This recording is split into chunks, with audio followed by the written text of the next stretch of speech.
Y aquí estamos en la espera que Dani estrene su casco.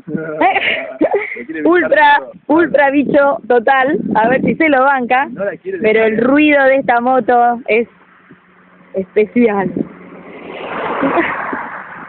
Y ahí viene el piloto con el número 46.